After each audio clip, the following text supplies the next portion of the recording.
मेरा नाम डॉक्टर हरेन वर्मा। एक आज आपका आपको पढ़ना है अवकल समीकरण, जिसके तहत खंड 1 में 2 या 3 चरों वाले फलन का अध्ययन करना है।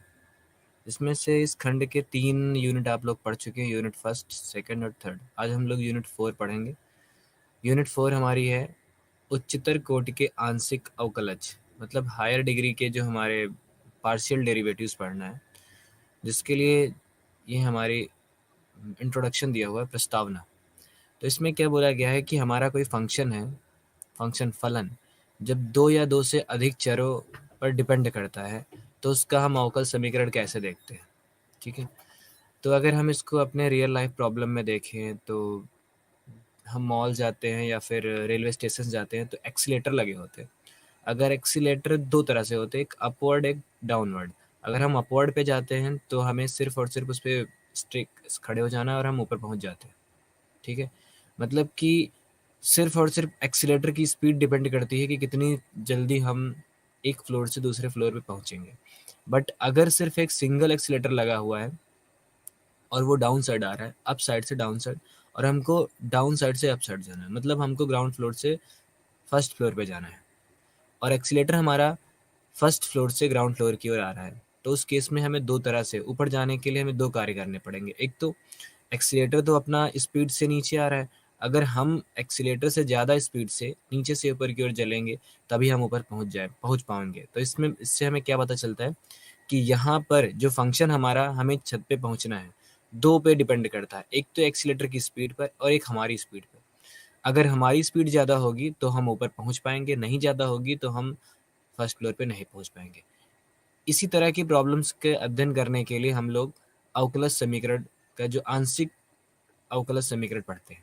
तो जैसे कि आप लोगों के सामने फंक्शन दिया हुआ है F x Y is equal to 3x³ plus 2xy² 5y² plus 6। अब ये जो फंक्शन है आपका दिया हुआ है, ये दो वेरिएबल्स पे डिपेंड करता है, दो चर पे डिपेंड करता है, एक तो x और एक y। ऐसा नहीं है कि सिर्फ x पे डिपेंड करेगा, y के चेंज होने पर भी फंक्शन चेंज होगा और x के चेंज होने पर भी फंक्शन चेंज होगा। तो इस तरह की प्रॉब्लम्स के लिए हम आंशिक अवकलज समीकरण पढ़ते हैं। अब जैसे इस फंक्शन को हमने x के रेस्पेक्ट में आंशिक अवकलज किया तो 3x³ है, तो x³ का अवकलज समीकरण x के रेस्पेक्ट में हमारा 3x² हो जाएगा, जो कि 9x² है। अगर हमने अगला है 2xy², अब ये इसको भी x के रेस्पेक्ट में करेंगे तो x का डिफरेंशिएशन हमारा 1 होता है, तो ये हो गया 2y²। ऐसे ही जब हम 5y का करेंगे, अब चूंकि x के रेस्पेक्ट में कर रहे हैं तो बाकी सारी चीज़ें हमारा कांस्टेंट के रूप में ट्रीट होंगी। तो 5y हमारा कांस्टेंट होगा, 0 हो जाएगा। 6 तो हमारा कांस्टेंट है ही है, 0 हो गया।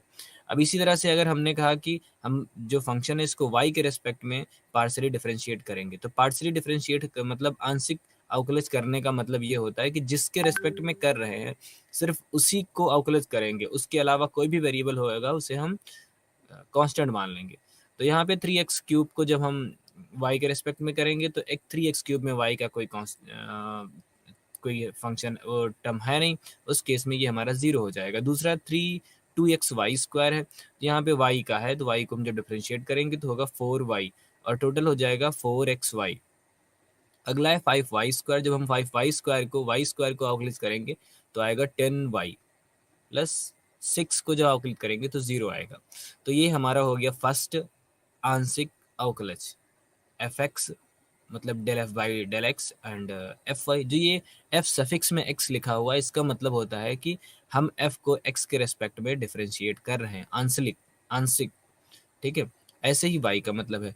बट हम अभी सिर्फ पार्शियल, जब हम आंशिक अवकलज पढ़ रहे होते हैं तो यहाँ पर हम सिर्फ प्रथम आंशिक अवकलज नहीं देखते हैं, हमको द्वितीय और तृतीय देखने की भी जरूरत पड़ती है।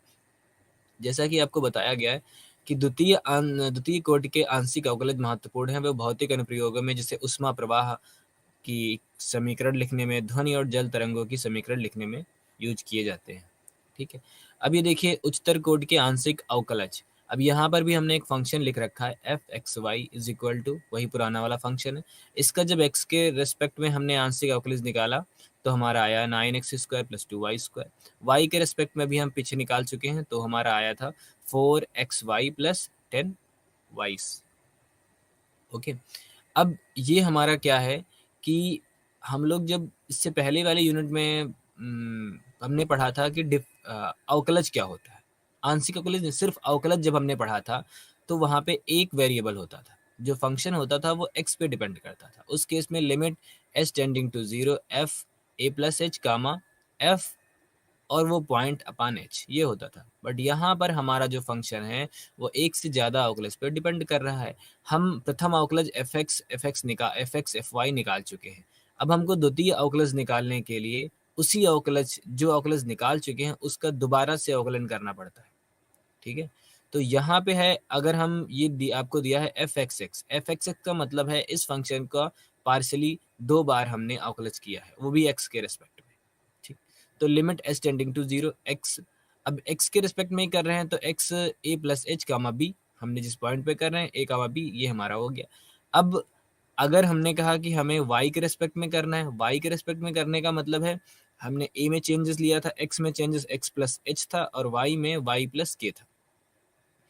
तो यहाँ पर एक्स वाले टर्म्स को हम एज इट इज रखेंगे, वाई में चेंजेस देखेंगे, बी प्लस के ए कामा बी अपान के, ये हमारा एक्स वाई के रेस्पेक्ट में हो गया। अब अगर हमारा वाई वाला था, ये वाई था, देखिए यहाँ पे भी वाई एफ वाई आ रहा है। अब हमको एक्स के रेस्पेक्ट में करना है, तो एफ वाई ए प्लस एच एक्स के रेस्पेक्ट में करना है, एफ वाई एक्स तो एक्स के रेस्पेक्ट में करना है, तो ए plus H comma b f Y A comma B upon H, limit हमें उसका अवकलज मिल गया। अब इसमें सबसे अच्छा जो ध्यान देने वाली बात यह है कि हमको प्रथम अवकलज हमने आसानी से निकाल लिया था, एफ एक्स और एफ वाई। इसे हम एफ एक्स बोल रहे हैं, एफ रेस्पेक्ट टू एक्स, और ये एफ रेस्पेक्ट टू वाई। प्रथम अवकलज निकाल लिया था। द्वितीय अवकलज को जो हम अपने पुराने जो हमने इससे पहले पढ़ रखा था डिफरेंशिएशन निकालने का मेथड, अवकलज निकालने का मेथड, उससे कर रहे हैं, जिसे प्रिंसिपल मेथड भी बोलते थे, प्रथम सिद्धांत मेथड भी बोलते थे। तो ये हमारा एफ एक्स एक्स, तो देखिए ये एक्स एक्स का मतलब हो गया कि एक एक्स तो हमारा फंक्शन ही है और हमें उसे दूसरे के रिस्पेक्ट में डिफरेंशिएट करना है। खासकर आप लोग इससे समझिए, यहाँ पे एक्स वाई दिया हुआ है। अब देखिए एक्स पहले है, वाई बाद में है, तो हमने कहा कि वाई के रिस्पेक्ट में अवकलित करना है, तो एफ एक्स यहाँ पे भी दे दिया, यहाँ पर भी फंक्शन दे दिया, पुराना वाला फंक्शन। यहाँ पे एफ वाई एक्स है, तो इसका मतलब पहले जो फंक्शन हमारा वाई के रिस्पेक्ट में पार्शियल डेरिवेटिव था, मतलब आंशिक अवकलज था, उसको हमें एक्स के रेस्पेक्ट में डिफरेंशिएट करना है। तो ये हमने कर दिया एक्स के रेस्पेक्ट में एफ वाई ए प्लस एच और बी एफ वाई ए प्लस बी, ये हमारा हो गया आंशिक अवकलज। अब ये देखिए यहाँ पर हम इसको किस तरह से लिखते हैं, ये हमारा ऊपर वाला ही है कि y के रेस्पेक्ट में था, y के करना है, तो b प्लस के एफ ए बी, ये हो गया। अब जो एफ एक्स एक्स हम कैसे लिखते हैं, देखिए पार्शियल डिफरेंशियल जब पहली बार करते हैं तो del F by del X करते हैं, उस पर दोबारा से अवकलित करते हैं तो डेल बाई डेल एक्स, और उसको ऐसे लिखते हैं एफ एक्स एक्स।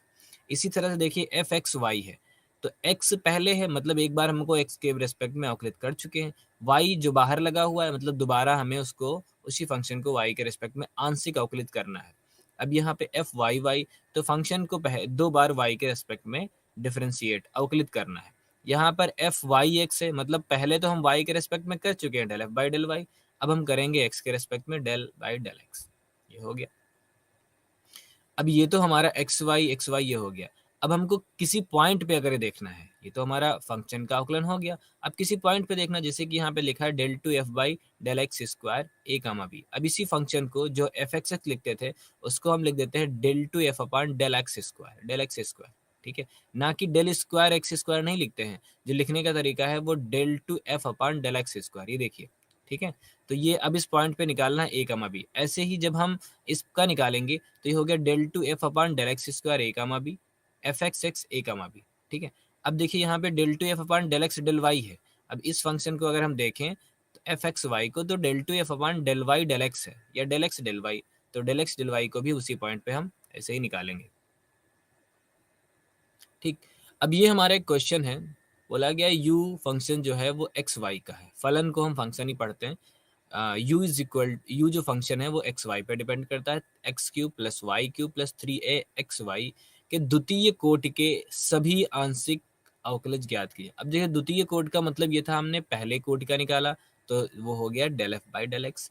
अब द्वितीय कोटि का निकालने जाएंगे तो del two F by del x square, del two F by del Y square, del two F by del x del Y, इस तरह से हमको 3 4 निकालने होंगे। ठीक है, तो सबसे पहले हम इसका प्रथम द्वितीय पे जाने के लिए सबसे पहले प्रथम तो करना पड़ेगा। तो सबसे पहले हम प्रथम अवकलज निकालेंगे, तो x के बिहाफ पे तो आएगा 3x²। देखिए, इसके बाद y तो हमारा कांस्टेंट होगा, ये 0 हो गया। दूसरा करेंगे x के रेस्पेक्ट में, तो 3ay हो गया। इसका प्रथम अवकलज हमारा मिल गया 3x², 3ay। अब इसका x के बिहाफ रेस्पेक्ट में, अब y के रेस्पेक्ट में जब करने जाएंगे तो ये वाला 0 हो जाएगा और आएगा 3y², ये मिला, ये मिलेगा 3ax। अब हमारा जो भी फंक्शन दिया उसका प्रथम कोटि के आंशिक अवकलज हमको मिल चुके हैं। हमको द्वितीय कोटि का निकालना है, तो द्वितीय कोटि के लिए पहले हम del two U by del x square कर दे, इसी फंक्शन को दोबारा डिफरेंशिएट कर दे एक्स के रिस्पेक्ट में। ये लो हमने एक्स के रिस्पेक्ट में किया, del by del x 3x² 3y। अब जब इसको एक्स के रिस्पेक्ट में किया तो ये 6x आ गया। अब यहाँ पे तो कोई एक्स का कोफिशिएंट है नहीं, इसलिए ये 0 6x हो गया। अब जो दूसरा था del you by del Y, इसको हम y के रिस्पेक्ट में करेंगे। इसको हम देखिए सबसे लास्ट में y के रिस्पेक्ट में करें, del by del Y 3y² 3ax। अब इसको y के रिस्पेक्ट में करेंगे तो 3 होगा 6y। अभी 3ax तो हमारा y पे कोई फंक्शन था नहीं, इसलिए 0 हो गया।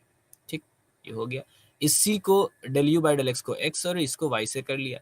अब क्या कर सकते हैं कि जो हमारा x वाला फंक्शन था, जो एक बार x से अवकलित, उसको दोबारा y से अवकलित करेंगे। जो y से अवकलित है उसको x से अवकलित करेंगे। तो हमारा del you by del X था, इसको y से अवकलित करेंगे। तो इसको हम जब y से अवकलित करने गए तो 3x² 3ay आया। इसको y से अवकलित करने का मतलब है ये तो हमारा 3x² 0 हो जाएगा, क्योंकि ये हमारा y का फंक्शन यहाँ पे कोई है नहीं, तो 0 हो गया। 3ay को करेंगे तो आएगा 3a। ठीक, तो del you by del x को जब हम y के रेस्पेक्ट में अवकलित करेंगे दोबारा तो आएगा 3a। अब इसी तरह से del you by del Y को हम x के रेस्पेक्ट में करेंगे, तो देखिए इसको हमने x के रेस्पेक्ट में किया तो ये हमारा 0 दे देगा, क्योंकि यहाँ पे x है नहीं। इसको हम करेंगे तो आएगा 3a। ठीक, क्लियर हो गया। तो यहाँ से हमको क्या पता चल रहा है कि हम जब फंक्शन के द्वितीय कोटि के अवकलज निकालते हैं तो del two U by del x square निकालना है, del two U by del Y square निकालना है। ठीक है, और इसके बाद जब हम निकालने जाएंगे del two U by del x del Y या फिर del two U by del Y del X, तो ये कभी कभी हमारे इक्वल आ जाते हैं। ठीक है, ये हमारे डिफरेंशियल इक्वेशन में इक्वल आते हैं। अगला क्वेश्चन भी हमारा इसी तरह से, इसमें तो हमसे बोला गया कि फंक्शन हमारा दिया है x² tan inverse y by X minus y² tan inverse x by Y, x not equal to 0 y not equal to 0। अब x इक्वल टू 0 मतलब कि नॉट इक्वल टू 0, अगर ये x 0 हो गया, यहाँ से नहीं बात करेंगे हम, इस पे बात करेंगे। अगर x 0 हो गया तो ये अनडिफाइंड हो जाएगा, y 0 हो गया तो ये अनडिफाइंड हो गया। इसीलिए फंक्शन को पहले ही बोल दिया गया है कि हमारा 0 नहीं होना चाहिए। फिर कहा है सिद्ध करिए del two F upon del x del Y, इसको हमें सिद्ध करना है। तो del two F upon del x Y square का मतलब हो गया कि फंक्शन को तुम एक बार y के रेस्पेक्ट में x के रेस्पेक्ट में सॉल्व करो, फिर दोबारा उसी फंक्शन को y के रेस्पेक्ट में करो या फिर y के रेस्पेक्ट में करो, फिर x के रेस्पेक्ट में करो। तो सबसे पहले हमने y के रेस्पेक्ट में किया, इसको डिफरेंशिएट किया, तो देखिए एक्स स्क्वायर तो एज इट इज रहेगा। अब ये tan इनवर्स y है, यहाँ पे y है, तो tan इनवर्स x का जो हमारा डिफरेंशिएशन, tan इनवर्स y का डिफरेंशिएशन क्या होता है, वो होता है 1 upon Y square plus x square, ये हो जाएगा। इसको फिर से अवकलित करेंगे तो आएगा 1 अपान एक्स। ये हम आपको, ये एक फार्मूला होता है जो कि आपको पहले पढ़ाया जा चुका है कि D by D x of tan inverse x का अवकलन होता है 1 अपान 1 प्लस एक्स स्क्वायर। ठीक है, तो यहाँ पर x की जगह पे y रखा हुआ है और y बाई एक्स है, तो यहाँ पे जब हमने इसको सॉल्व किया तो आ गया 1 plus Y square x square by X. अब यहाँ पे जब हम इसको y के रेस्पेक्ट में इसको आगे फिर सॉल्व करने गए, क्योंकि ये तो हमारा 0 था, तो ये हमारा फर्स्ट सेकंड फंक्शन बना लेंगे, u इंटू वी से इसको डिफ्रेंशिएट करेंगे। इसको डिफ्रेंशिएट करेंगे तो आएगा 2y tan inverse x by Y, ये देखिए हो गया। फिर हम इसको डिफरेंशिएट करेंगे, वही tan इनवर्स x का फार्मूला लगाएंगे, तो ये हमारे पास आ गया minus Y square. tan inverse x का फार्मूला हमारे पास हो गया 1 upon 1 plus x square upon Y square. ये देखिए tan इनवर्स x के लिए 1 upon 1 plus x square Y square. अब ये जो फंक्शन हमारा बचा, इसको हम फिर से अवकलित करेंगे, तो इसमें y हमारा डिनोमिनेटर में है, इसलिए हो जाएगा minus x upon y square, ये हो गया। अब इन सब में एलसीएम ले लेंगे, यहाँ एलसीएम लेंगे तो आएगा x square plus Y square upon x square, ऊपर पहुंच गया। ठीक है, तो हो गया x की पावर 4 अपान एक्स, कैंसिल हो गया x cube upon x square plus Y square. ठीक है, इसको जो हमने सॉल्व किया तो आया minus 2y tan inverse x by y, as it is रखा हुआ। यहाँ भी एलसीएम लेंगे तो आएगा y square plus x square. ठीक, ये माइनस से ऊपर जाएगा, minus minus plus x Y square और ये वाई स्क्वायर ऊपर चला गया, तो एक्स वाई की पावर 4 अपान वाई स्क्वायर। तो इसको जब हमने सॉल्व किया तो आ गया x Y square upon x square plus Y square. Clear. अब इसके बाद हमने क्या किया, यहाँ पे एक्स स्क्वायर, देखिए एक्स हमने कॉमन ले लिया ऊपर न्यूमरेटर में, डिनोमिनेटर तो हमारे दोनों फंक्शन के सेम है, एक्स जैसे ही हमने कॉमन लिया आ गया x square plus Y square. अब डिनोमिनेटर और न्यूमरेटर का x square plus Y square cancel हो गया, आंसर आया इधर आया x minus 2y tan inverse x by Y. ये हमारा इसका सोल्यूशन हो गया। ठीक है। अब देखिए यही हमसे बोला भी गया था कि del F by del y का हमें वैल्यू मिली है, हमें अभी निकालना है del two F upon del x del Y. अब ये हमने इसको आसान कर लिया del F by del Y. अब इसको एक्स के रेस्पेक्ट में करेंगे हम डिफरेंशिएट। तो देखिए जब x के रेस्पेक्ट में करने गए तो x इसका तो 1 आ जाएगा, यहाँ पे जब करने जाएंगे 2y tan inverse x y, तो y का तो हम करेंगे नहीं क्योंकि हमारे कांस्टेंट के रूप में है। x का करने जाएंगे तो 1 upon 1 plus x square upon Y square, x square upon Y square. इसको फिर से डिफरेंशिएट करेंगे तो 1 अपान वाई आएगा। हमने एलसीएम लिया तो हमारे पास आ गया x square minus Y square upon x square plus Y square. ये हमारा वैल्यू होगी। ठीक। अगली स्लाइड। अगला भी देखिए हमारा क्वेश्चन है, यहाँ पे हमारा जो फंक्शन है हमें देखिए अभी द्वितीय कोटि का निकाला था, तृतीय कोटि का हमें फंक्शन डिफरेंशिएट करना है, अवकलन निकालना, तृतीय कोटि का अवकलन। यहाँ पे function u x comma Y is equal to exponential function दिया हुआ है ई की पावर एक्स वाई। मतलब ये भी फंक्शन हमारा सिर्फ एक वेरिएबल पे नहीं, दो वेरिएबल पे डिपेंड करता है, एक्स और वाई पे। क्लियर। अब यहाँ पे तृतीय अवकलन निकालने में देखिए क्या लिखा है, del 3 u upon del x del y. मतलब कि एक बार y के रेस्पेक्ट में करना है, फिर उसको उसी फंक्शन को दो बार x के रेस्पेक्ट में करना है। ठीक। यहाँ पे क्या दिया हुआ है, del 3 u upon del y, मतलब पहले फंक्शन को x के रेस्पेक्ट में करो, फिर x के, फिर y के रेस्पेक्ट में करो। ठीक। तो हमने क्या किया, जो हमारा अवकलज था उसको हम दोनों के रेस्पेक्ट में पहले करा लेते हैं, del you by del x निकालते हैं। तो e की पावर x का तो डिफरेंशिएशन e की पावर x ही होता है, लेकिन जब हम x वाले पार्ट का फिर से करते हैं तो हमें मिलेगा y। ऐसे ही यहाँ पर भी x e की पावर x y। ठीक। अब क्या किया हमने कि जो ये वाला अवकलज था हमारा y वाला, उसको हमने x के रेस्पेक्ट में अवकलित कर दिया। y वाला देखिए y का अवकलज था, हमको x के रेस्पेक्ट में करना है, तो y का अवकलज हमने यूज किया x e की पावर x y, x के रेस्पेक्ट में कर दिया। तो पहले तो ये u इंटू वी से ये फंक्शन हमारा 1 हो गया। ठीक। तो e की पावर एक्स वाई आ गया।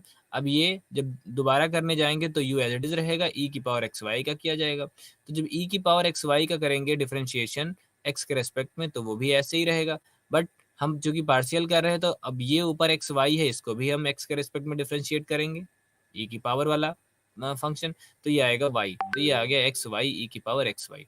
तो हमें सोल्यूशन मिला del two u upon del x del y की value 1 plus x y e की पावर एक्स वाई। अभी देखो ये दो ही बार हो पाया y और x, अब दोबारा फिर से x के रेस्पेक्ट में करना है, तो जो हमारा रिजल्ट आया था उसको हम x के रेस्पेक्ट में फिर से करेंगे, तो u इंटू वी फिर से लगाएंगे। तो जब हम इसको x के रेस्पेक्ट में करने जाएंगे तो हमें मिलेगा y। ठीक। ये देखिए y मिला है, हमने इसको u माना, इसको v माना, जब इसको डिफरेंशिएट किया तो हमें मिला y ई 1 प्लस एक्स वाई। 1 तो 0 हो जाएगा, एक्स वाई का करेंगे तो x की वैल्यू 1, तो y बचेगा, y ई की power x y as it is रहता है। अब क्या करेंगे, ये अब इसको हम डिफरेंशिएट करेंगे, तो इसको एज इट इज रखेंगे 1 प्लस एक्स वाई। देखिए 1 प्लस एक्स वाई ऐसे रखा हुआ है। ई की पावर एक्स वाई का जब हम करने जाएंगे तो ई की पावर एक्स वाई का मतलब ये हो गया कि एक्सपोनेंशियल फंक्शन का डिफरेंशिएशन एक्सपोनेंशियल होता है, तो ई की पावर एक्स वाई का एज इट इज एक्स की पावर एक्स वाई रहेगा। और फिर जो एक्स वाई का हम अगर किसके रेस्पेक्ट में कर रहे हैं, एक्स के रेस्पेक्ट में करेंगे, तो एक्स है यहाँ पे, तो एक्स की वैल्यू 1 हो गई, वाई बचेगा। तो ये हमारे पास आया 1 plus x y, y e की पावर एक्स वाई। ये हमें हमने पूरा जब इसको सॉल्व किया कॉमन लेके ई की पावर एक्स वाई वाई, तो हमें मिला 2 plus x y y e की पावर एक्स वाई। ठीक। तो एक तो हमें मिल गया है कि del cube u upon del x del y की वैल्यू हमको मिल गई 2 plus x y y e की पावर एक्स वाई।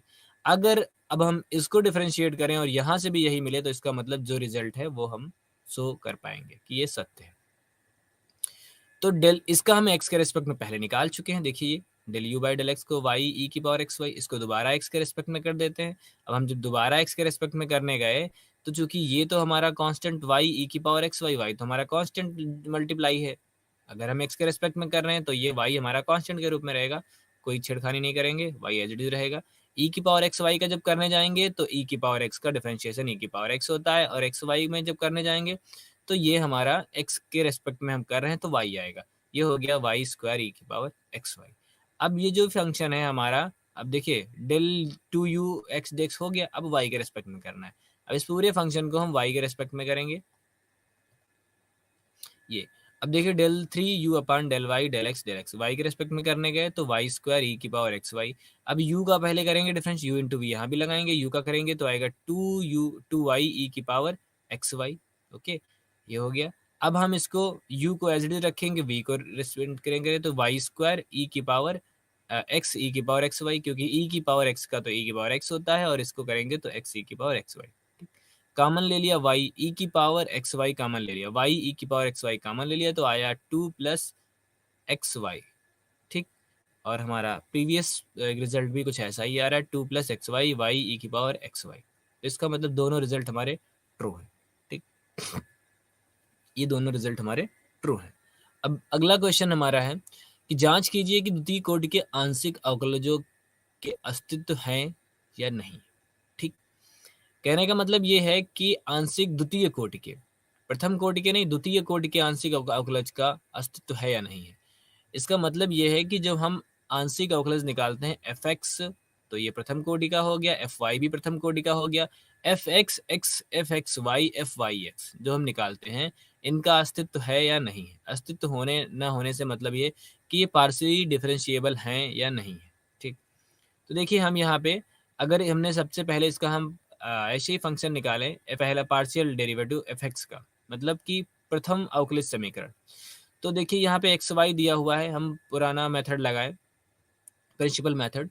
तो जब हम x के रेस्पेक्ट में पॉइंट 0 0 पे निकालेंगे तो ये हमें मिलेगा x की वैल्यू भी 0, y की वैल्यू भी 0। हमने क्या किया, a को t रख दिया और 0 किया, ये पूरा निकाला तो 0 मिला। ठीक, ये हमें 0 मिल गया।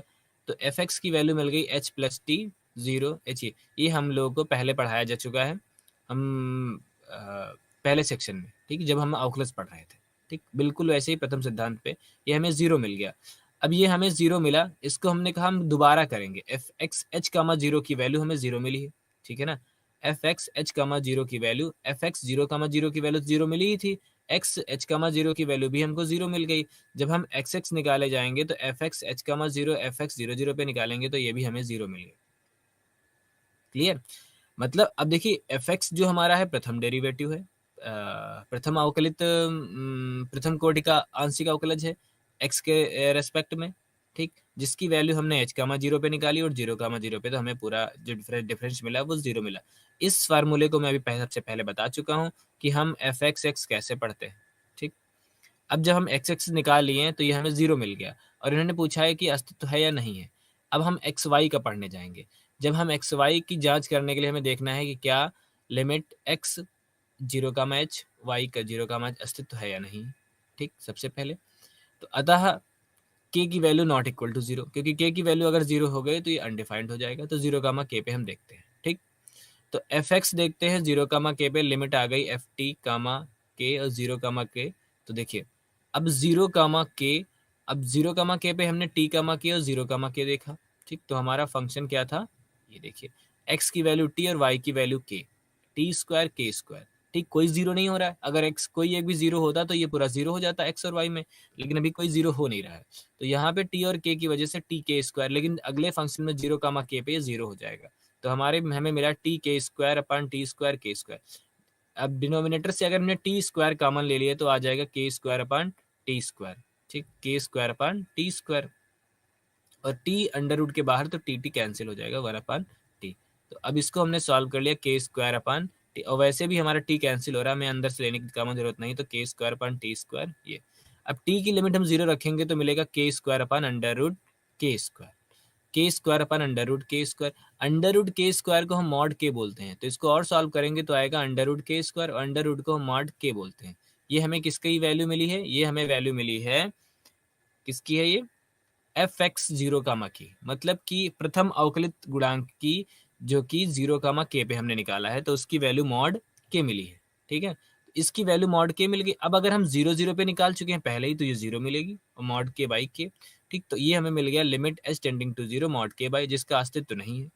ठीक, ये एग्जिस्ट नहीं करेगा, क्योंकि मॉड के जो होता है हमारा ये पॉजिटिव फंक्शन होता है। तो अगर हम के की वैल्यू 0 से कुछ प्लस ले ले, 0 प्लस एच लेंगे, तो ये तो हमें ये पॉजिटिव मिलेगा, ये भी पॉजिटिव रहेगा, वैल्यू 1 आएगी। बट अगर हम 0 से कुछ कम ले लें, जैसे कि 0 माइनस एच ले लें, तो 0 माइनस एच पे ये वैल्यू आएगी प्लस एच और ये आएगी माइनस एच, आंसर आएगा -1। तो एक ही पॉइंट के नेबरहुड में 0 कामा एच और 0 प्लस एच पे ये वैल्यू सेम नहीं आ रही, जिसका मतलब इसका अस्तित्व नहीं है। ठीक है, अब इस अस्तित्व नहीं है, 0 कामा 0 पर एफ एक्स वाई का अस्तित्व नहीं है। इसी तरह से एफ वाई पे निकालेंगे, तो एफ वाई पे निकालने गए तो 0 प्लस एस हमने निकाला और 0 कामा 0। तो अब चूंकि एक पॉइंट भी अगर हमारा एक्स वाई स्क्वायर फंक्शन बन रहा है, अगर कोई भी वैल्यू हमारी 0 हुई तो 0 हो जाती है, तो इसकी भी वैल्यू हमें 0 मिली एफ वाई की। अब हमने कहा एफ वाई एच प्लस के पे हम निकालेंगे। ठीक, तो एच एक्स और एच कामा 0 अपान एच। ठीक है, ये हमने रखा एक्स की वैल्यू। अब यहाँ पे जब हम निकालने जाएंगे तो देखिए ना तो x 0 है ना y 0 है, हम पूरे फंक्शन को लिख सकेंगे और यहाँ पे तो ये 0 हो जाएगा। ठीक, तो ये मिला एच एक्स स्क्वायर अपान H square x square minus के। अब इसको जब हम सॉल्व करते हैं तो मिलता है एच एस अपान ए स्क्वायर। अब x की वैल्यू 0, s की वैल्यू 0 रखने पे हमें 0 मिला। ठीक है ना, अब एफ वाई एक्स निकालते हैं तो ये हमें इसी तरह से पूरी प्रोसेस करते हैं, एफ वाई एक्स की वैल्यू हमें 0 मिलती है। ठीक, एफ वाई ये तो हमारे 0 मिल गया। ठीक, अतः ये एग्जिस्ट कर रहा है। के नॉट इक्वल टू 0 पे जब हम y कामा के पे निकालते हैं हमको 0 मिलती है। ठीक, उसी तरह से 0 के प्लस एच करके हम पूरा सॉल्व करते हैं।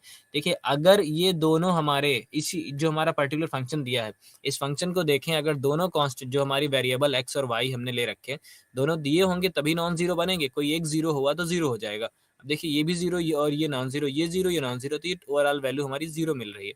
तो अब यहाँ से हमको क्या मिला, एफ वाई वाई पे हम वैल्यू निकालेंगे तो वो भी जीरो है। अब इस प्रकार f x x f y x का अस्तित्व है, जबकि एफ एक्स वाई का 0 कामा 0 पे अस्तित्व नहीं है। ठीक, एफ वाई की वैल्यू 0 मिल गई, एफ वाई एक्स की वैल्यू 0 मिल गई, एफ एक्स एक्स की 0 मिल चुकी है लेकिन एफ एक्स वाई की 0 नहीं मिली है, इसलिए इसका अस्तित्व नहीं है। ठीक, अब जब ये हम प्रथम कोटि द्वितीय कोटि के अवकलज पढ़ रहे होते हैं तो कुछ हमें थ्योरम्स पढ़नी होती हैं। अब जिसमें एक थ्योरम ये तुम्हारी दी हुई है कि मान लीजिए कि एफ एक्स वाई एक वास्तविक मान फलन ऐसा है कि जिसके दो द्वितीय कोटि के आंशिक अवकलज एफ एक्स वाई और एफ वाई एक बिंदु पर सतत है। मतलब सतत है, कॉन्टिन्यूस, जो पहले सीमा सत्ता हम पढ़ चुके हैं, ये सतत है। ठीक है, कि अगर हमारा जो द्वितीय कोटि के अवकलज एफ एक्स वाई और एफ वाई एक्स किसी बिंदु पर सतत हैं, तब उसी बिंदु पर उनकी वैल्यू बराबर हो। वास्तविक मान फंक्शन है। ठीक, रियल वेरिएबल फंक्शन, कॉम्प्लेक्स नहीं है। ठीक है, तो ये द्वितीय कोटि के आंशिक अवकलज जिस बिंदु पर कॉन्टिन्यूअस है उस केस में ये हमारा होगा। देखिए स्वार्ट्ज प्रमेय, स्वेज प्रमेय में क्या कहते हैं कि मान लीजिए किसी बिंदु पे प्रतिवेश में एफ एक्स वाई एक वास्तविक मान फलन है। ठीक, वास्तविक मान मतलब रियल फंक्शन है, कोई भी एक फंक्शन हमारा रियल फंक्शन है किसी बिंदु पर, तो उसी बिंदु के प्रतिवेश में एफ वाई का अस्तित्व है। ठीक, मतलब उसी बिंदु के पास में हमारा इसका एफ वाई एग्जिस्ट करना चाहिए। एफ वाई मतलब है कि जो भी हमारा फंक्शन है उसका वाई के रेस्पेक्ट में आंशिक अवकलज इस अस्तित्व में होना चाहिए, और एक्स वाई जो हमारा एक्स वाई है वो कॉन्टिन्यूअस होना चाहिए। ठीक, उस केस में हमारा अस्तित्व होगा और ये f y x is equal to x y बराबर होगा। अब दोनों में अंतर समझ लीजिए, दोनों ने कहा है कि वास्तविक फलन होना चाहिए, वास्तविक फलन हो गया। ठीक, लेकिन उन्होंने कहा है कि उसके दो द्वितीय कोटि के आंशिक अवकलज एफ एक्स वाई एक्स बिंदु पर सतत होने चाहिए। इनका कहना है, जो पहली वाली थ्योरम है, इसके अकॉर्डिंग कि जो वास्तविक फलन तो हो लेकिन एक्स वाई जो द्वितीय अवकलज गुणांक हम एक्स और वाई और एक्स निकालेंगे वो कॉन्टिन्यूअस अगर होंगे, उसी केस में ये हमारी एग्जिस्ट करेगी। बट इनका ये थोड़ा सा, ये देखिए अगर ये कॉन्टिन्यूअस चेक करने का मतलब हमें दोनों निकाल के चेक करने पड़ेंगे, थोड़ा सा कठिन मेथड है। बट अगर हम इसकी बात करें वास्तविक मान, तो इन्होंने कह दिया है कि हम y का अस्तित्व चेक कर लेंगे, मतलब हम प्रथम डेरिवेटिव निकाल लेंगे, प्रथम अवकलन प्रथम कोटि का अवकलज y के रेस्पेक्ट में निकाल लेंगे। अगर उसका अस्तित्व है, अगर उसका अस्तित्व हुआ तो आगे बढ़ेंगे, हम उसकी सतता चेक करेंगे। ठीक, तो हम उसी पॉइंट पर एक्स वाई के रेस्पेक्ट में निकाला था, एक्स के रेस्पेक्ट में दोबारा से डिफरेंशिएट करेंगे। अगर वो फंक्शन हमारा कॉन्टिन्यूअस मिल जाता है, एफ वाई अस्तित्व और एफ एक्स वाई कॉन्टिन्यूअस है, तब हम कहेंगे कि एफ वाई अस्तित्व होता है और ये हमारे थ्योरम का को एग्जिस्ट करेगी। ठीक, अभी इसी क्वेश्चन है, x की power 4 x square Y square plus y 6 द्वारा परिभाषित फलन f के लिए स्वार्ट्ज प्रमेय के प्रतिबंधों की जांच कीजिए। अब स्वार्ट्ज प्रमेय हमने क्या बोला था, पुराना था कि फंक्शन हमारा रियल वैल्यू वास्तविक फंक्शन होना फलन होना चाहिए, और उसका पहली कंडीशन क्या थी कि एफ वाई मतलब कि जो भी हमारा फंक्शन हो उसका प्रथम कोटि का वाई के रेस्पेक्ट में जो अवकलन हो वो अस्तित्व में होना चाहिए, और दूसरा है कि एफ एक्स वाई वो कॉन्टिन्यूअस होना चाहिए, तब हम उसके प्रतिबंध की जांच कर पाएंगे। तो यहाँ पे वही लिखा है कि हम पहले एफ एक्स वाई ज्ञात करेंगे, फिर बिंदु द्वितीय पर वाई एक्स का निकालने के लिए स्वार्थ प्रमेय का उपयोग करेंगे। मतलब हम दोनों वैल्यू नहीं निकालेंगे, स्वार्थ ने दोनों निकालने के लिए नहीं बोला है। स्वार्थ ने कहा है कि तुम ये चेक कर लो, देखो स्वार्थ प्रमेय के अकॉर्डिंग ये बोला गया है कि सिर्फ ये चेक करो कि इसका अस्तित्व है, अगर इसका अस्तित्व है तो दूसरे बार में ये जाओ कि एफ एक्स वाई कॉन्टिन्यूस होना चाहिए, मतलब एक्स वाई ने अगर ये कॉन्टिन्यूस है तो जब जो वैल्यू इसकी आएगी वही वैल्यू आएगी एफ वाई एक्स की, सिंगल, दोनों निकालने की जरूरत नहीं। ठीक, तो यहाँ पे हम सबसे पहले एफ वाई का निकालेंगे। एफ वाई हमने निकाला तो 2x² plus Y plus 6y², इसका हमारा अवकलित है, प्रथम प्रत्यक्ष अवकलन है, तो इसका मतलब ये अस्तित्व में है। अगर ये अस्तित्व में है तो इसका दूसरा हम निकालेंगे एफ एक्स वाई, हमने y के रेस्पेक्ट में कहीं रखा था, x के रेस्पेक्ट में हमने कर दिया तो 4xy मिल गया। अब 4xy ये कॉन्टिन्यूस फंक्शन है, क्योंकि पॉलिनोमियल हमेशा कॉन्टिन्यूस का मतलब सतत फंक्शन है, तो एक बहुपद है, देखिए लिखा हुआ है बहुपद है, पॉलिनोमियल जिसे बोलते हैं। 4xy एक बहुपद है, इसलिए एफ एक्स कामा वाई एक सतत फलन है। अब जो हमारी स्वार्थ प्रमेय के तहत एफ वाई हमारा अस्तित्व में है और ये हमारा एक बहुपद क्या है, कॉन्टिन्यूस है, उस केस में हमारा जो हमारे प्रतिबंध है वो स्पष्ट संतुष्ट करता है। तो अब हमने ये निकाल लिया है, अब एफ वाई एक्स निकालने की जरूरत नहीं है, हमारे प्रमेय के तहत एफ वाई एक्स भी 4xy के बराबर होगा, जो कि हमने लिख दिया है 4xy है। क्लियर। अब देखिए एक यंग प्रमेय है, ठीक, इसमें क्या बोला गया है कि मान लीजिए कोई फंक्शन किसी बिंदु के प्रतिवेश में परिभाषित एक वास्तविक मान फलन ऐसा है कि दोनों प्रथम कोटि के आंशिक अवकलज अवकलनीय है। ठीक है, मतलब जो हमारा आंशिक अवकलज भी मिले वो भी अवकलनीय है। ठीक है, तब हमारा ये बराबर हो जाएगा, ये और भी आसान हो गई। ठीक, अब इसमें क्या करना है कि जो अभी तीनों का कंपेयर बताते हैं, इसके बाद कैसे हमें तीनों को एक साथ देखना है। ठीक, इसमें आप समझिए कि इन्होंने कहा है कि वास्तविक फलन होना चाहिए फंक्शन। ठीक, दोनों प्रथम कोटि के आंशिक अवकलज, अब दोनों कैसे कि x और y वेरिएबल हैं तो दो ही प्रथम कोटि के आंशिक अवकलज मिलेंगे, f del f by del x और del f by del y। ठीक, ये अवकलनीय होने चाहिए, मतलब जो वैल्यू इनकी आए वो भी और उनको हम डिफ्रेंशिएट कर सकें, उस केस में एफ एक्स वाई और एफ वाई एक्स बराबर होंगे। ये हमारे यंग प्रमेय का स्टेटमेंट है। अब देखो तीनों प्रमेय का हम डिफरेंस लेते हैं। ठीक है, अब इन्होंने कहा पहली प्रमेय हमारी आयलर प्रमेय थी, फिर स्वार्थ प्रमेय और यंग प्रमेय। ठीक, जो एफ एक्स वाई और इसकी समता को सुनिश्चित करने के लिए प्रतिबंध बताती थी। तो आयलर प्रमेय ने कहा कि बिंदु द्वितीय पर एफ एक्स वाई और एफ वाई एक्स दोनों सतत हैं, तो अगर अब इन्होंने कहा दोनों कॉन्टिन्यूअस हैं, उस केस में एफ एक्स वाई और एफ वाई बराबर होगा। स्वार्थ ने कहा कि एफ एक्स वाई कॉन्टिन्यूअस हो और एफ वाई का अस्तित्व हो, उस केस में ये बराबर होगा। और यंग ने कहा कि पर एफ एक्स वाई अवकलनीय हैं, तो सॉरी ये गलत प्रिंट है, तो एफ एक्स और एफ वाई अवकलनीय है, पर प्रथम अवकलिज अवकलनीय है, तो ये हमारी वैल्यू बराबर होगी। ठीक, अब ये क्वेश्चन देखिए, यहाँ से हम x और y निकालेंगे। एफ एक्स वाई हमारा x की पावर 5 y की पावर 4 साइन x की पावर 6 है। इसको जब हम x के रिस्पेक्ट में पार्शियली मतलब आंशिक अवकलित करते हैं तो ये तो हमारा जो पुराने फार्मूले हैं बिल्कुल वही लगेंगे, पार्शियल में फार्मूले बदलते नहीं हैं। तो x की पावर 5 है तो आएगा 5x की पावर 4, यहाँ y की पावर 4 है तो ये y से हमको मतलब नहीं, क्योंकि x के रिस्पेक्ट में कांस्टेंट हो जाता है, हमें साइन से मतलब है, तो साइन x का होता है cos x। अब x की जगह पे जो लिखा हुआ है x की पावर 6 का अवकलन करेंगे तो आएगा 6x की पावर 5। तो जब इसको हमने अवकलित किया तो ये आया हमारा। अब हमने कहा कि हम y के रेस्पेक्ट में करेंगे एफ वाई, तो ये भी देखो कांस्टेंट है, 0 हो जाएगा, और ये हमारा कांस्टेंट मल्टीप्लाई है y वाले फंक्शन, तो एज ए कांस्टेंट रहेगा।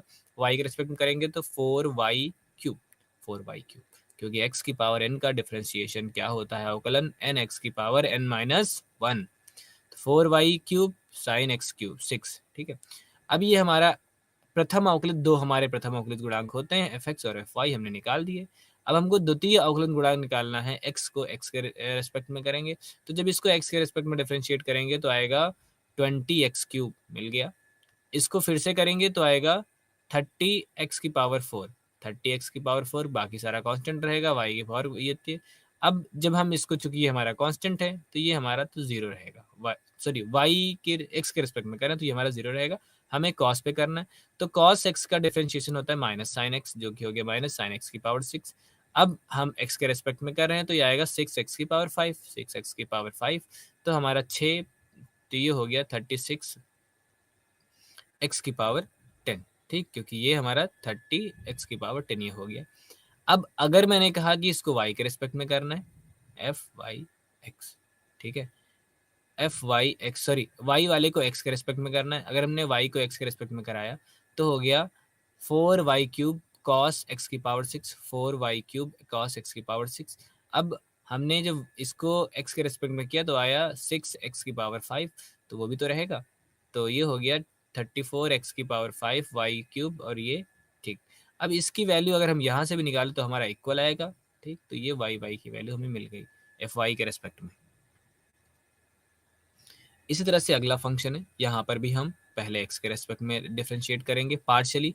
पार्शियली करने का मतलब बार बार कह रहा हूँ मैं कि अगर फंक्शन हमारा एक्स और वाई दो वेरिएबल पर निर्भर करता है तो किसी एक वेरिएबल के रेस्पेक्ट में अगर हमको निकालना है तो हम क्या करेंगे, 3x³ 3x² हुआ, ठीक है ना, ये हमारा फार्मूला होता है।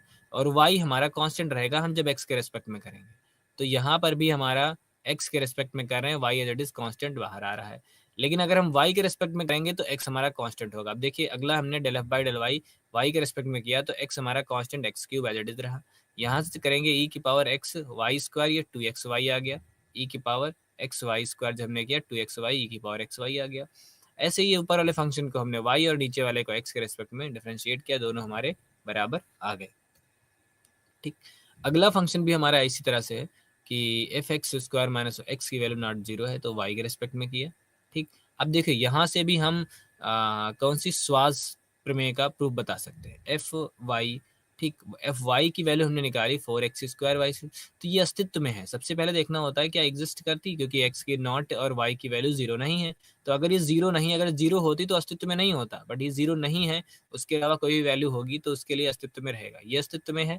हमने इसको x के रेस्पेक्ट में दोबारा डिफरेंशिएट किया तो जो वैल्यू आई ये भी हमारी क्या है, कंटिन्यूअस मिलेगी, तो ये अस्तित्व में है तथा ये कंटिन्यूअस है। इसलिए स्वार्थ प्रमेय द्वारा हमें ज्ञात होता है कि एफ वाई एक्स की वैल्यू भी हमारी यही होगी। देखिए एफ एक्स वाई निकाली थी, एफ वाई एक्स की वैल्यू दैट इज बता दी कि यही होगी, ठीक।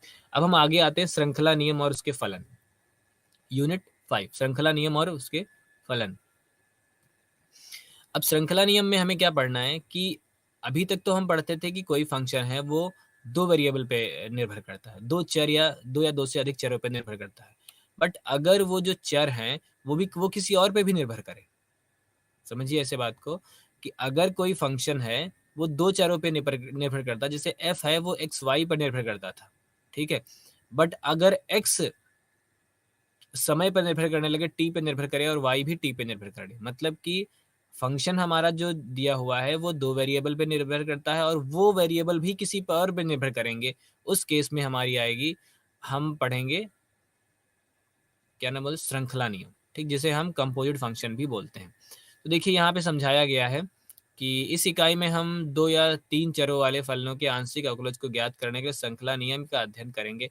प्रत्येक चर स्वयं दो या तीन स्वतंत्र चरों वाला एक फलन होता है। जैसे हमने कहा uv जो है वो wt के फलन है, ठीक है। अभी तक हमारा फंक्शन होता था एक्स वाई का, लेकिन यहाँ पे जो हमने कहा कि uv w है तीन फलन जो t पे डिपेंड करेंगे। अब ये फंक्शन देखिए, फंक्शन हमारा uv w पे डिपेंड कर रहा है, बट uv w हमारा t पे डिपेंड कर रहा है, तो हमारे तीन चरों का एक फलन जो अकेले t पर निर्भर करता है जिसे हम ft बोलते हैं। अब इस पूरे फंक्शन को हम ut ना ft बोलेंगे, uv पे तो uv w पे तो डिपेंड करेगा और वो किसी और पे डिपेंड करे तो फाइनली फंक्शन t पे डिपेंड करेगा, ठीक।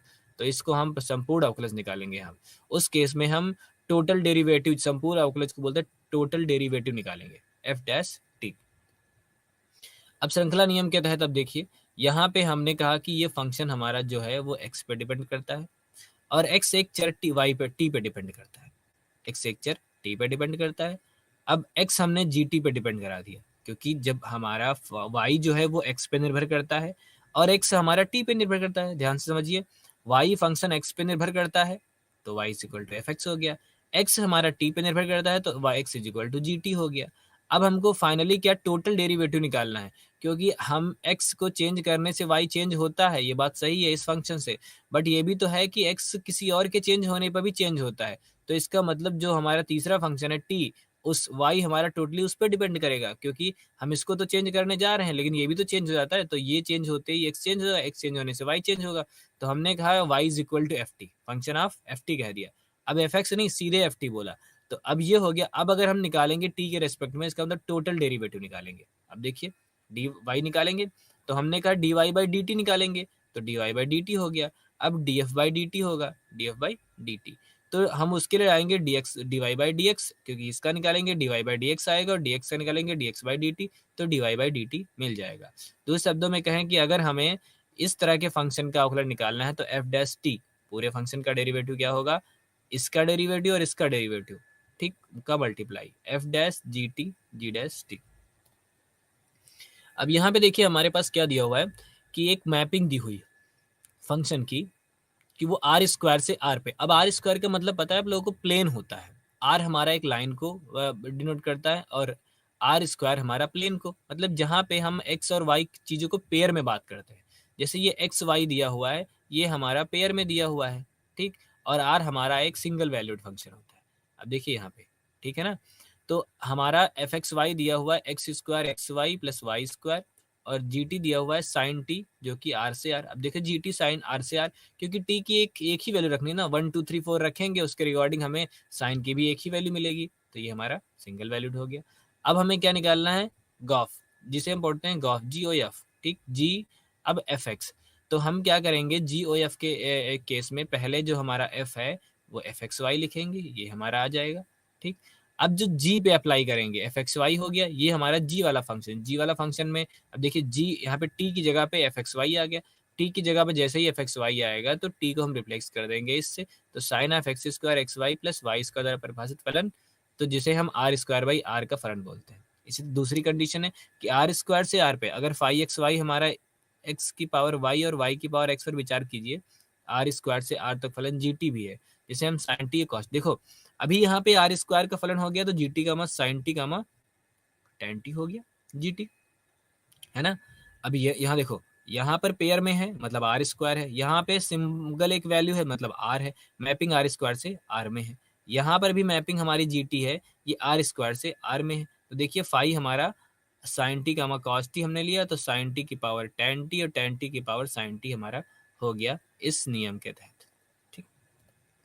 अब इसका एक हम वो देख लेते हैं, वास्तविक मान, एफ एक्स वाई एक वास्तविक मान फलन है जिसको बिंदु ए और बी पर प्रथम कोटि के सतत आंशिक अवकलज है, तथा मान लीजिए कि जी एक वास्तविक चर, एक वास्तविक मान फलन है, तो जो बिंदु इत्ते पर अवकलनीय है, ठीक, आर आर स्क्वायर से आर पे मैप कर रहा है, तो इसका संयुक्त फलन phi is equal to g of g o f, इसे हम बोलते हैं गॉफ फंक्शन, ठीक, कंपोजिट फंक्शन बोलते हैं, कंपोजिट फंक्शन के बिंदु इत्ते पर प्रथम कोटि के आंशिक अवकलज का अस्तित्व। अब देखिए कंपोजिट फंक्शन का हमें अवकलज देखना है, वो भी आंशिक अवकलज। अभी तक हमने सिंपल एफ फंक्शन का एफ एक्स वाई एफ इस तरह के फंक्शन का आंशिक अवकलज देखा था, बट यहाँ पे कंपोजिट फंक्शन है, कंपोजिट फंक्शन का हम जब देखने जाएंगे तो देखिए phi x a comma B में क्या कर रहे हैं, पहले हम जी को डिफ्रेंशिएट कर देंगे, जी डिफ्रेंशिएट एफ ए कामा बी, क्योंकि अभी पीछे हमने देखा था कि हम इसको कैसे लिखते थे, G of F A comma B, तो पहले हम इसको डिफ्रेंशिएट करेंगे, फिर जो भी आएगा उसको एफ को हम x के रेस्पेक्ट में कर देंगे, तो ये हमें फाई एक्स मिलेगा। इसी तरह जब हम एफ वाई पे करेंगे तो G dash F A comma B और F Y A comma B कर देंगे, ठीक। अब ये कैसे करते हैं, कर रहे हैं ना, इसको अगर यहाँ पे ध्यान से देखें तो हमने क्या लिख रखा है कि phi of g t, phi of g t लिखा हुआ है, तो हम फाई ऑफ जी टी कर देते हैं ना, कि जो भी जी टी हमारा होता है, जी टी की वैल्यू क्या थी, साइन टी कामा कॉस टी थी, ठीक है, और फाई की वैल्यू क्या थी, एक्स कामा वाई को हमने एक्स की पावर वाई वाई की पावर एक्स कर दिया। अब हमारा फाई एक्स कामा वाई है ना, फाई के अंदर एक्स कामा वाई पेयर के रूप में है, और यहाँ जी टी जो है वो साइन टी कामा टेन टी है, तो फाई के पेयर में क्या आ गया, साइन टी टेन टी। अब साइन टी टेन टी के हिसाब से लिखो एक्स और वाई, तो साइन टी की पावर टेन टी और टेन टी की पावर साइन टी, ये हमारा फलन था। तो जब हम इस फलन को इस तरह से लिखते हैं तो जब डिफ्रेंशिएट करने जाएंगे तो सबसे पहले आउटर फंक्शन डिफ्रेंशिएट होगा फाई डैश, और अंदर वाला एज इट इज रहेगा, फिर हम अंदर वाला करेंगे, तो वही हमारा हमने यहाँ पे किया। कि फाई ऑफ एक्स पे पहले हमने जी डैश किया बाहर वाले को, फिर जो आया उससे अंदर वाले को डिफरेंशिएट किया, phi x A comma B ji dash का, ये हो गया। ठीक, अब एक फंक्शन हमारा दिया है जिसके हम परिकलित करने, संयुक्त फलन है। Phi of X comma Y is equal to sine X square plus x Y plus Y square पर विचार कीजिए। Del phi by del X A comma B और del phi by del Y A comma को परिकलित कीजिए। ठीक है, अब ध्यान दीजिए, यहाँ पे बोला गया है कि संयुक्त फलन ये दिया हुआ है। ठीक है, अब इसको x और y के रूप में हमको डिफरेंशिएट करना है संयुक्त फलन को। तो पहले तो हम इस संयुक्त फलन को अलग कर लेते हैं। तो हमने कहा कि एफ एक्स वाई को हम इस फंक्शन को मान लें अगर x square x Y plus Y square, और बाहर वाले फंक्शन को साइन टी मान लें, क्योंकि गॉफ अभी पढ़ा था कि g t of f f x y ये तो था, तो ये हमारा साइन टी हो गया। साइन टी, और मतलब ये साइन टी, इसको हमने इसकी जगह पे हमने टी रख दिया तो ये हमें जी टी मिल गया। और एफ एक्स वाई, इस पूरे को हमने एफ एक्स वाई मान लिया। ठीक, एफ जी हम संतुष्ट करेंगे। तो सबसे पहले हम जब फाई निकालेंगे तो देखिए जी गॉफ बन रहा है ना, जी गॉफ, तो सबसे पहले हम जी को डिफ्रेंशिएट करेंगे, G dash F A comma B, फिर जो आएगा उसे हम एफ को डिफ्रेंशिएट करेंगे तो एफ हमारा ए कामा बी आएगा। तो जब हम इसको डिफ्रेंशिएट करेंगे तो हमें मिलेगा cos A square A B plus B square, क्योंकि हमें जी को डिफ्रेंशिएट करना था तो A square plus A B plus B square, ये जी हो गया। अब हम जब एफ को करने जाएंगे उसी पॉइंट पे तो आएगा एक्स के रेस्पेक्ट में तो टू एक्स प्लस वाई आएगा। तो इसकी वैल्यू ए और बी में टू ए प्लस बी रख दिया, ये हमने सॉल्व किया, ये वैल्यू मिल गई। ऐसे ही del F by del Y जब निकालने जाएंगे तो सबसे पहले हम जी को डिफ्रेंशिएट करेंगे वाई के रेस्पेक्ट में, G dash F A comma B, और फिर जो बचेगा ये वाला फंक्शन उसे हम वाई के रेस्पेक्ट में करेंगे फाई ए कमा बी, तो ये हमारा हो गया कॉस, ये हमारा टोटल वैल्यू हमारी इसकी और इसकी वैल्यू इक्वल आ रही है। अब देखिए यहाँ पे हम कंपोजिट फंक्शन ही पढ़ रहे हैं। कंपोजिट फंक्शन का मतलब यही होता है कि अगर कोई हमारा फंक्शन, ठीक है, किसी एक वेरिएबल पे डिपेंड कर रहा है, दो वेरिएबल पे डिपेंड, और वो दो वेरिएबल किसी दूसरे वेरिएबल पे डिपेंड कर रहा है, उसको हम कंपोजिट फंक्शन बोलते हैं। ठीक, अब यहाँ पे एफ टी और जी टी दो वास्तविक मान फलन है। अब देखिए दो फंक्शन है यहाँ पे जो बिंदु द्वितीय पर अवकलनीय है। अब देखो इस पे जो हमने इनका अवकलन निकाला ये हमारे अवकलनीय है एफ और जी, दोनों के दोनों अवकलनीय है। हम इसको पॉइंट में F T naught G T not लिख देते हैं। ठीक, अवकलनीय है। यदि फाई एक्स कामा वाई दो चर एक वास्तविक मान है तो अवकलनीय है। ठीक हो गया। फिर अब अगर अवकलनीय है तो हम एफ टी को क्या लिखेंगे, phi of f t comma g t. ठीक है, हम जब फंक्शन लगाएंगे तो phi of f t nought t comma g t लिखेंगे। ठीक, अब जब डेरिवेटिव निकालेंगे इस पूरे फंक्शन का तो हम यही तो करेंगे। अब इस पूरे फंक्शन का जब हम डेरिवेटिव निकालेंगे तो वो टोटल डेरिवेटिव निकलेगा, और टोटल डेरिवेटिव हमारा कैसे निकलता है यही हमको देखना है। हम अब देखिए डेरिवेटिव और टोटल डेरिवेटिव में अंतर है। यहाँ पे हम पहले क्या हमने पढ़ा कि जब हमारा गॉफ बन रहा था, यहाँ नहीं, यहाँ देखिए यहाँ पे, ठीक है, ये हमारा पार्शियल डेरिवेटिव है ना कि टोटल डेरिवेटिव। फाई का हम एक्स के रेस्पेक्ट में कर रहे हैं तो phi dash F A comma b f x, और एफ वाई का कर रहे हैं phi dash F A comma b f y कर रहे हैं। ठीक, अब इस चीज़ को ध्यान रखिएगा। और जब हम यहाँ पे आते हैं वही चीज़ आती है phi dash t nought f x f t comma zeta. अब देखिए एक बार इधर का हुआ टी के रेस्पेक्ट में, फिर दूसरे में क्या हुआ G dash T phi Y F T naught G T naught, ये हो गया। अब इसको अगर यहाँ हम सिंपली आसानी से समझें, यहाँ शायद थोड़ा सा प्रॉब्लम हो समझने में, ग्राफ से भी आप समझ सकते हैं। उसके अलावा यहाँ देखिए x is equal to f t, y is equal to g t, z is equal to f t. ठीक, टोटल डेरिवेटिव जो हमको निकालना है, टोटल डेरिवेटिव हमें जेड जो है वो टी पे डिपेंड करेगा, ऑब्वियस है, क्योंकि हमारा फंक्शन जो एफ है वो टी जी कैपिटल एफ है, एफ और जी पे डिपेंड कर रहा है, और एफ और जी टी पे डिपेंड कर रहा है। तो हमारा ये हो गया। तो इसे हम लिखेंगे del Z by del x d x by D t, del Z by del y d Y by D t, ये हमारा d Z by D T होगा। अब इस पे कई क्वेश्चंस भी हम दिखाएंगे आपको। अब ये हमारा देखिए संपूर्ण अवकलज, जिसे हम टोटल डेरिवेटिव बार बार बोल रहे हैं, इसका ये निकालना है। तो संपूर्ण अवकलज निकालने के लिए यहाँ पे बोला गया है कि फलन हमारा दिया ज्ञात की, जहाँ x की वैल्यू ये है, y की वैल्यू ये है। तो सबसे पहले हमें जो फंक्शन है उसको x के रेस्पेक्ट में पार्शियल डेरिवेटिव निकालेंगे। तो पार्शियल डेरिवेटिव अगर आप लोग समझ गए होंगे तो एफ एक्स वाई हमारा कांस्टेंट रहेगा, तो आएगा two X square Y minus two, two x Y minus two, two x Y minus two. Y का जब निकालने जाएंगे तो आएगा एक्स स्क्वायर प्लस थ्री, देखिए एक्स स्क्वायर प्लस थ्री आ गया। तो del Z by del Y आ गया एक्स स्क्वायर प्लस थ्री, और del Z by del X आ गया two x Y minus to. अब del x by del t निकालेंगे, ये हमारा एक्स दिया हुआ, इसको हम टी के रेस्पेक्ट में डिफरेंशिएट 1 मिलेगा, डी वाई को करेंगे तो 2t मिलेगा, देखो 2t मिल गया, 1 मिल गया, इसको हमने पूरा सॉल्व किया तो हमें मिल गया 4t³ minus 12t² plus 14t-2, ये हमारा क्या मिला, टोटल डेरिवेटिव। ये कितना सिंपल है, बस हमें ध्यान यही रखना है कि z by D Z by D T अगर है तो इसको हम डेल जेड बाई, अब देखिए z x और y पे डिपेंड कर रहा था, ठीक, z हमारा x और y पर, और x और y t पे डिपेंड कर रहे हैं, तो पहले तो हम dz को x के रेस्पेक्ट में पार्शियली डिफरेंशिएट करेंगे, फिर x हमारा t पे डिपेंड करता है उसे हम पार्शियली डिफरेंशिएट करेंगे, ऐसे dz बाई dy और dy बाई dt करेंगे तो हमें ये मिल जाएगा, ठीक। अब ये क्वेश्चन हमारा दिया है z is equal to x y का संपूर्ण अवकलज ज्ञात कीजिए, जहां x is equal to cos t, y is equal to t square दिया हुआ। अब संपूर्ण अवकलज हमें निकालने में z is equal to x y निकालना है, तो वही तरीका, क्या फार्मूला था, dz बाई डी टी पूरा निकालना है, ठीक है, क्योंकि एक्स वाई टी पे डिपेंड कर रहा है, फंक्शन हमारा एक्स वाई पे डिपेंड कर रहा है, तो D Z by D T is equal to del Z by del X, तो del Z by del X तो निकालेंगे तो वाई मिलेगा, ठीक, और D x by D T निकालेंगे तो मिलेगा माइनस साइन टी। ऐसे ही जब इधर हम निकालेंगे d Z by d y निकालेंगे तो मिलेगा एक्स, और d Z by d y हो गया, फिर d Y by D T निकालेंगे 2t मिलेगा। ये हमारा श्रृंखला नियम से हमारा दूसरा एग्जाम्पल हो गया, ये हो गया। अब ये समघात फलन, समघात फलन का मतलब ये होता है कि होमोजीनियस फंक्शन, ठीक, होमोजीनियस फंक्शन का कह सकते हैं कि अगर हमारा जो जितने भी हमारे चर यूज हो रहे हैं वो उनकी जो घात है वो इक्वल होनी चाहिए, ठीक है, तो पूरे फंक्शन में तो उसे हम चरघात बोलते हैं। यहाँ समझिए, जैसे ए एक्स प्लस बी वाई का प्रत्येक पद एक्स और वाई, एक्स और वाई, एक्स और वाई ना, है ना, प्रत्येक पद की घात क्या है, 1 है। यहाँ पे देखिए 2x² 3xy और y², x की घात 2 है, y की घात 2 है, बट यहाँ पे जो वेरिएबल लिखा है दोनों की घात एक एक होके 2 हो गई, ठीक, तो प्रत्येक घात की 2 हो गई, ठीक। अब इसको अगर हम नहीं पढ़ पा रहे हैं ऐसे, तो उस केस में हम क्या करते हैं, x को tx से और y को ty से रिप्लेस करते हैं, x को tx और y को ty से, तो जैसे इसमें रखेंगे तो आएगा atx plus bty, t common ले लिया, अब t की पावर जो होगी वो हमारी घात को डिनोट करेगी। अब जैसे इसमें रख के देख लेते हैं, यहाँ पे रखेंगे तो 2t² x², अब यहाँ पे रखेंगे तो आएगा 2t² x² प्लस 3t, देखो t x t y t t y आएगा तो t² आ जाएगा, यहाँ से पूरे से t² कॉमन हो गया, तो t की पावर क्या है 2, इसलिए द्वितीय घात का हमारा समघात द्वितीय घात का उदाहरण है, ठीक है।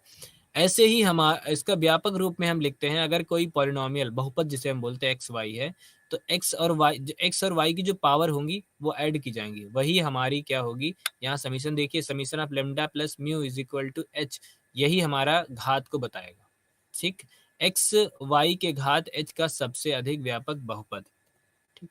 अब देखिए यहाँ पे कुछ समघात के फलन है जिसे हमें पहचानना है ये समघात है या नहीं है। F x Y is equal to tan y by x, ठीक। अब tan y बाई एक्स को अगर हम पहचानने के लिए देखें, हमने अभी कहा था x को हम xt मान लें, y को yt मान लें, अगर हम इसको रखेंगे तो दोनों टी कैंसिल हो जाएंगे, तो दैट इज t की पावर 0, तो ये समघात तो है लेकिन इसकी घात 0 है, ठीक। अब x को tx और y को ty से रिप्लेस किया तो हमें क्या मिला, t की power 0 f x y, t की पावर 0 हमने बताया था, t की पावर 0 मतलब कि ये 0 घात का, ठीक, 2 0 घात का एक समघात फलन है। अब दूसरा देखिए, यहाँ पर x की पावर 4, 3 y की पावर 4, 1/3, अब x की पावर भी 4 है, y की पावर भी 4 है, तो इस हिसाब से तो ये समघात है, ठीक। लेकिन समघात तो पता है, लेकिन इसकी घात है क्या, समघात होने के साथ इसकी घात क्या है पता करने के लिए x को ty से और y को ty से रिप्लेस करेंगे तो आएगा t की पावर 4 और t की पावर 4 कॉमन हो जाएगा, t की पावर 4 1/3, तो ये हो गया, देखिए t की पावर 4 हमने कॉमन ले लिया, 3 t की पावर 4 पूरा, तो ये हो गया t की पावर 4, तो जो इसकी घात आई वो आई 4/3, ये जो हमारा फंक्शन है ये समघात है और इसकी घात है 4/3। ऐसे ही अगला क्वेश्चन हमारा है f of t x minus t y. अब इसमें भी हमने अगला क्वेश्चन ये देखिए साइन वाला था, यहाँ हमने एक्स को एक्स और वाई को टी वाई से रिप्लेस किया, जब ये हम इसको रिप्लेस करते हैं तो यही हमारा सेम ऐसे ही बन गया। अब यहाँ पे हमने टी क्यूब मिलेगा, देखिए t² टी क्यूब, नीचे से भी टी क्यूब कैंसिल हो गया, 0 आई पावर, नीचे से भी कैंसिल हो गया, 0 पावर आई, तो t की पावर 0 एफ एक्स वाई हमारा बन के आया, इसका मतलब इसकी भी घात हमारी क्या है 0 है। अगला फंक्शन हमारा ये देखिए दिया हुआ था, जो भी क्या फंक्शन दिया हुआ था, एक्स वाई स्क्वायर, यहाँ पर भी हम एक्स को टी एक्स और वाई को टी वाई से रिप्लेस करेंगे। तो देखिए यहाँ पे टी क्यूब मिलेगा, नीचे टी मिलेगा, कैंसिल होकर टी स्क्वायर आएगा। टी स्क्वायर आते ही हमारा इसका समघात जो हो जाएगा, समघात है लेकिन द्विघात का है। ठीक, एक आयलर की थ्योरम ऐसे ही हमारे पास है। आयलर की थ्योरम जो हमारा है वो मेन इस रिजल्ट पे डिपेंड करती है। ठीक, आयलर ने कहा कि आर स्क्वायर मतलब plane, R square that is plane का डी एक उपसमुच्चय है किसका, आर स्क्वायर का। अब आर स्क्वायर में हमारा एक हम ओपन डिस्क लेते हैं जिसे हम वृत्तिका चक्रिका बोलते हैं, ओपन डिस्क, जिसका सेंटर एक्स कमा वाई और रेडियस आर हो। ठीक, अब जैसे हमारा सिक्का है तो सिक्के की रेडियस हमने आर मान लिया, सेंटर हमारा कुछ हो गया, तो ये हमारा उसी तरह की ओपन डिस्क हो गई। फिर कहा कि हम एक्स वाई को जैसे मैंने टी से रिप्लेस करने को बोला, टी से रिप्लेस करो, टी से रिप्लेस किया। जो अभी हमने एच घात बताई थी, एक्स और वाई की जो घात होती है वो हमारी, तो उस इक्वेशन को हम इस तरह से लिखते हैं। ठीक, अब यहाँ से देखो हम इस सबसे आसान तरीके से आयलर प्रमेय को समझ सकते हैं कि इस तरह से हमारा कोई फंक्शन दिया हो। ठीक, एच का एक समघात होता है, मतलब कि जैसे अभी हमने समघात निकाले थे ना कि समघात 0 है, 4/3 है या 2/3 है, वो समघात होती है एच, एक्स और वाई के वेरिएबल को ऐड करके। तो यहाँ पे x del Z by del x, y del Z by del y is equal to h z निकालना है उस समघात को, ये आयलर का संबंध है। ठीक है, ये हमारा कब के लिए है, प्रथम कोटि आंशिक जब डिफरेंशिएशन होता है उसके केस में आयलर का संबंध है। बट यही अगर द्वितीय कोटि का हो तो आएगा x square del two Z by del x square, 2xy del two Z by del x del y plus Y square del two Z by del Y square n(n-1) और जेड। ठीक, समझ में आई बात। यहाँ पे क्या है कि आयलर प्रमेय हमारी यूज होती है प्रथम के लिए भी और द्वितीय कोटि के लिए। प्रथम के लिए सिंपल है, एफ एक्स वाई है, हम f का पार्शियल डिफरेंशिएशन x के रेस्पेक्ट में करेंगे और y के रेस्पेक्ट में करेंगे। जिसका हम x के रेस्पेक्ट में करेंगे उसको x से मल्टीप्लाई, जिसको y के रेस्पेक्ट में करेंगे उसको y से मल्टीप्लाई करेंगे, is equal to h z. अगर आयलर को सब सेटिस्फाई करेगा, h हमारा हो गया इसकी समघात जो हमारी निकल के आएगी, 2i 3i, ये न्यूमेरिक वैल्यू होगी 1 2 3 4 जो भी होगी वो हमारी h की समघात, और z हमारा फंक्शन, वो फंक्शन हमारा एज इट इज रहेगा। ठीक, यहाँ के केस में क्या है, हम इसको इसी फंक्शन को 2 से 2 बार करेंगे, del two Z by del x square निकालेंगे, del two del by del Y square निकालेंगे। जब हम del two Z by del Y square निकालेंगे तो वाई स्क्वायर से मल्टीप्लाई करेंगे, जब del two Z by del x square निकालेंगे तो एक्स स्क्वायर से मल्टीप्लाई करेंगे, और जब del two Z upon del x del Y निकालेंगे तो एक्स वाई से मल्टीप्लाई करेंगे 2xy से, और ये हमारा हो गया n(n-1) जेड। ठीक है, n(n-1) जेड, ये हमारा इसी तरह से। अब यहाँ पे n था, n अब n और h में क्या डिफरेंस है, कुछ डिफरेंस नहीं है, बस यहाँ पे h हमने डिनोट कर दिया है समघात को, यहाँ पे हम देखिए f घात n का एक समघात है। ओके, h यहाँ पे h को हम समघात बोल रहे हैं तो यहाँ पे n को समघात, वही नंबर 2 3 हो जाएगा, तो 2 है तो 2-1 मतलब 2 रहेगा। ठीक, अब इसी तरह से ये हमारा एक आयलर प्रमेय को कि संतुष्ट करना है, आयलर सत्यापन है। तो एक्स वाई अपान एक्स वाई है, यहाँ पे हम ओपन डिस्क ले लेते हैं, वही एफ एक्स वाई का हमारा एफ डी आर से परिभाषित करते हैं, f x y x greater than 0 y greater than 0 पे है। ठीक, ये हमारी एक ओपन डिस्क बना दी हमने कि एक हमारी रेडियस, जिसकी रेडियस हमने 1/2 पॉइंट ए कामा बी, और इसकी सेंटर हमने ए कामा, यहाँ पे सेंटर हमारा ए कामा बी हो गया, और इसकी रेडियस हो गई मिनिमम, ए और बी में जो भी मिनिमम होगी उसका हाफ कर देंगे, वो हमारी रेडियस आ जाएगी, ये हमारा रेडियस हो गया। फिर इसके बाद हमने एफ एक्स वाई को टी जैसे हमने रखना बताया था, टी स्क्वायर हमें टी मिला, मतलब कि इसकी समघात हो गई 1, एक्स के रेस्पेक्ट में वाई के रेस्पेक्ट में हमने डिफ्रेंशिएट किया, हो गया, जो भी हमारी वैल्यू वाई स्क्वायर अपन आई एक्स वाई ये आया। हमने कहा था एक्स के रेस्पेक्ट में डिफरेंशिएट को एक्स से और वाई के रेस्पेक्ट में वाई से मल्टीप्लाई करेंगे, इसको हमने एक्स और इसको वाई से मल्टीप्लाई करा दिया, वाई से मल्टीप्लाई करा दिया, तो जो भी वैल्यू हमारे पास आ गई वो एक्स वाई अपन एक्स वाई आ गई, और हमारा फंक्शन भी कुछ इसी टाइप से देखिए दिया हुआ था, तो ये हमारा फंक्शन को सेटिस्फाई कर गया। और इसी के साथ हमारा ये अगला एग्जाम्पल सेम ऐसे ही हम करेंगे, x को टी एक्स और y को टी वाई से रिप्लेस करेंगे, ये हमारा फिर first derivative, second derivative, first F x और एफ वाई निकालेंगे, एफ एक्स और एफ वाई निकाल के जब यहाँ पे देखिए हमारा समघात क्या आया था, जब हम निकालने गए थे यहाँ पे तो 0 मिला था। ठीक है, ये देखिए घात 0 का एक समघात है, तो घात 0 का समघात है इसलिए यहाँ पे 0 आएगा। ओके, और इसी के साथ हमारा ये दूसरा एग्जाम्पल भी है, हम इस तरह सेट कर लेंगे, ये हमारा पूरा कंप्लीट हो जाएगा। और अभी इसी हमारा थैंक यू, हमने पूरा कंप्लीट कर दिया, ये आपकी यूनिट का जो ये लास्ट एग्जांपल था ये भी बिल्कुल सेम ऐसे ही है। इसी के साथ